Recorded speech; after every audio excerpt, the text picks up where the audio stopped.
So right now we know that at least one person died. They were found inside this home behind me. But I want to show you over here is where all the action is happening, because this is where crews have been since 9 o'clock last night when this project started. Not too long ago, we were a little bit further up down the road. We got pushed back. Chula Vista Police Department still investigating. As you can see, right now they're talking to neighbors, trying to get a handle on what exactly happened, get any witness statements they can as this investigation moves forward. And just take a look at this gaping hole in the back of the 7-Eleven when this truck smashed into it around 11 o'clock last night. You can see they've been cleaning this up all morning. They are far from being done with all of this. But if you come over this way, I want to show you exactly how all of this happened. The other reason why I can't see anything right now is because there's a whole lot of fog blocking everything. So far so good. Right now we're at Terminal 2 for departures, and I wish you guys could have seen just 10 minutes ago how this looked like, because right now it looks relatively like a ghost town.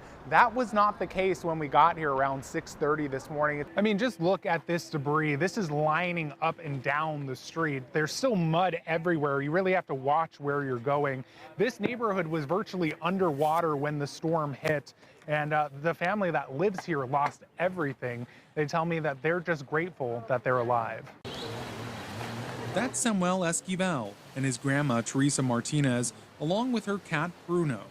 Esquivel jumped into action last Monday when he heard his grandma's house was flooding and the water was rising fast. My grandma crying on the phone, my mom crying on the phone. They're saying that she couldn't get out. Come over here, I get stopped halfway here to save someone else. And I see 4 firefighters and my uncles trying to open up the door. They couldn't do that. So I ended up hopping off the jet ski, trying to open the window. Well, we all did. Yeah, we got my grandma. Martinez and her family has lived in this home along Beta Street for nearly 3 decades. In the driveway, piles of debris filled with years of memories, now all gone. Well, it feels awful. You feel a lot of nostalgia for everything that's lost. The things we had as mementos and all that.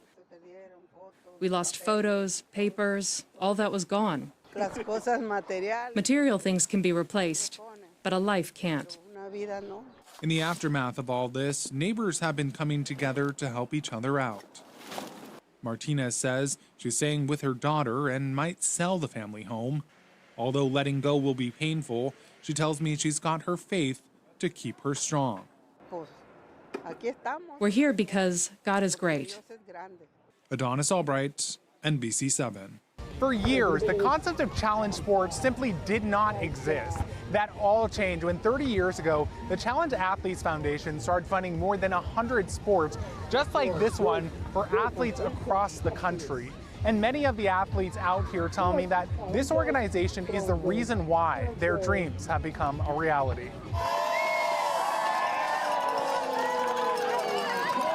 Some people are like, you can't do that, because they don't know that I can't do it. Rosalie Parker is one of the thousands of challenge athletes defying the odds. For her and kids just like Rosalie, this is more than just a race. I was happy because I wasn't the only one who was going through super hard things. Her father, Benjamin, knows all too well how much the Challenge Athletes Foundation has changed his daughter's life. It helped Rosalie to believe in herself, to have a constant smile on her face, and to make just... And now, Rosalie knows she's not alone. I can relate to other people instead of go home, and I'm the only one in my town that has a robot legs. It feels like I belong here and I make more friends than in my town. When I was younger, I didn't see anybody that had the same disability as me, and to go to like a CAF event for the first time, it was just great. It was like something I never felt before. You just have to have that confidence. And sometimes that is hard, but I think that CAF really does help with that. They give you that boost, and that's all you need sometimes to get out there and do what you love. Although there are several organizations helping people with disabilities, the Challenge Athletes Foundation is the only one of its kind in more ways than one. You get injured, Your health insurance covers a walking around leg or an everyday wheelchair. Nothing to do with sport is covered by insurance because they consider sport a quote-unquote luxury item. We know it's not a luxury item. A huge part of who we are and what we do is. Adonis Albright, NBC7.